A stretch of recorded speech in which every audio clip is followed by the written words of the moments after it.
Alors, Bezrat Hashem, le Zohar de ce matin, parle du verset Vaya le ot al yadecha ul totafot benecha. La Torah nous donne l'ordre de se faire deux boîtiers, un sur la main gauche, un sur la tête, entre les yeux. Vaya le ot al yadecha ul totafot benecha. Pikudada, dit le Zohar, d'écrire begavnacha, de l'écrire mitzvah et la kedusha. Ce boîtier-là, c'est pas seulement une mitzvah, c'est une kedusha, c'est kadosh, okay? C'est kadosh. Maintenant, parce que regardez, il y a beaucoup d'halachot dans Tefilim qu'on apprend même du Sefer Torah à apprendre de ça. Regardez, dans la halacha, c'est pas écrit si un Sefer Torah tombe, il faut jeûner. Sur quoi c'est écrit cette halacha? Sur un Tefilim. Alors on apprend, si pour le Tefilim, où il y a 21 noms, une fois de nom d'Hachem, il faut jeûner, à plus forte raison un Sefer Torah, qu'il faut jeûner. Combien de fois il y a dans le Sefer Torah? 1028. 1820, c'est ça, 1820 fois le nom d'Hachem dans le Sefer Torah. Alors, Kalvachomer, qu'il faut jeûner. Il faut jeûner. Et le Tefilim, si tu as mis le Tefilim et le Retsoua, la lanière, et c'est renversé, et on voit l'autre côté, il faut jeûner. Si tu as fait ta prière, oui. Si tu as fait ta prière et la lanière ici est renversée, il faut jeûner. Ici, la tête. Un peu. Il faut faire attention que les lanières sur le bras ne tournent pas. Et sur la tête aussi. Toujours, il faut vérifier que la lanière est bien le côté noir et l'extérieur. Même si les deux côtés sont noirs, il faut toujours que le côté brillant soit vers l'extérieur. Ah, tu vérifies que c'est pas... Tu comprends? C'est kedusha. C'est un objet de kedusha, dit le Zohar. Il dit ici... Et c'est comme un bijou que tu mets sur la tête et sur la main. Regardez dans les anciens, dans l'histoire et dans les photos anciennes des Égyptiens. Regardez toujours le pharaon. Qu'est-ce qu'ils avaient? Ils avaient un bracelet sur le bras et ils avaient une couronne. Sur le bracelet du bras, il y a toujours un serpent, comme un cobra. Et sur la tête aussi, sur la couronne, il y a un serpent. Eux, ils connaissaient ce secret de Tefilim, Yad et Rosh, mais eux, ils étaient dans la Tum'a, dans l'impureté. Le Tefilim, dit le Zohar, c'est dans la Kedusha. Alors, ils connaissaient. Pourquoi? Ils disent aujourd'hui, il y avait quelqu'un, je crois que c'est un goy, il a fait une recherche sur l'acupuncture. Acupuncture, c'est des points d'énergie dans le corps. Alors, ils piquent avec des aiguilles. Ils ont trouvé que le plus grand point d'énergie sont sur le bras, exactement où on met le tfilim chez Liad, et dans la tête où on met le tfilim chez Roche. Et il a dit, tout ce que les juifs ils font, le point, ça veut dire, ici dans le Daled, en arrière de la tête, il y a un nœud de Daled. Il dit là-bas, c'est un grand point d'énergie. L'intersection là-bas, du crâne, elle est un grand point d'énergie.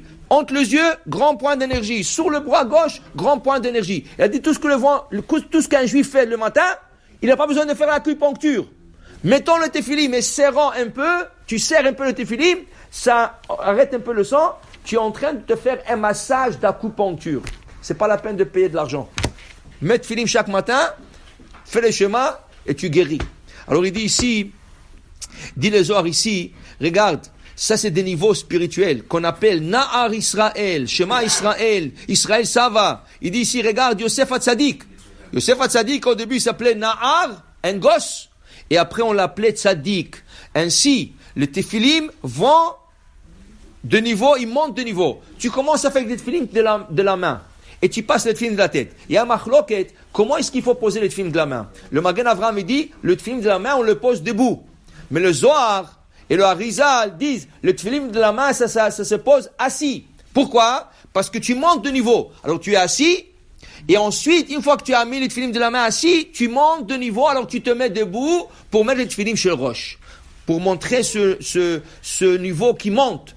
Après, il dit ici que le tefillim chez le roche, il y a 4 compartiments.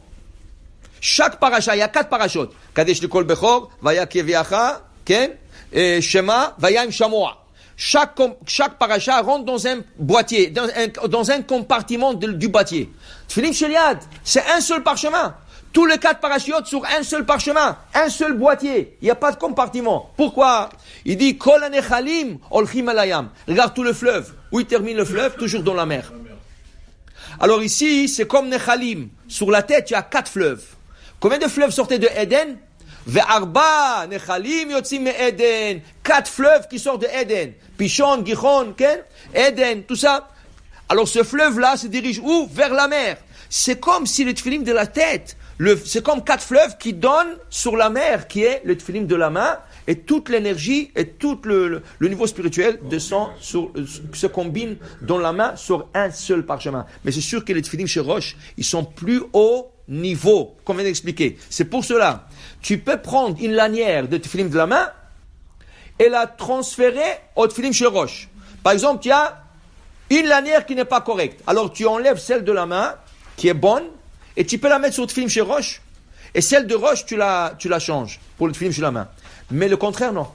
Tu ne peux pas poser la lanière de tfilim chez Roche dans le boîtier de la main. Parce que la Roche, c'est plus élevé. Mais c'est lui qui donne la kedusha vers le tfilim de la main. Ça veut dire que les deux vont de pair. Mais, si quelqu'un n'arrive pas à poser un de deux, il mettra l'autre quand même. Parce que les deux mitzvot sont indépendantes. Alors si quelqu'un il a du plat sur le bras gauche, il ne peut pas poser le tfilim sur le bras droit. C'est assourd. Ça se pose que sur le bras gauche, ou chez le gaucher que sur le bras droit. Alors qu'est-ce qu'il mettra? Le tfilim chez Roche. Tfilim chez Roche, il fera la bracha. Mais, ou le roche, le contraire. Il ne peut pas mettre sur le roche, il mettra sur le yad. Elles sont indépendantes, mais elles vont de pair dans la kedusha. Amen ve amen.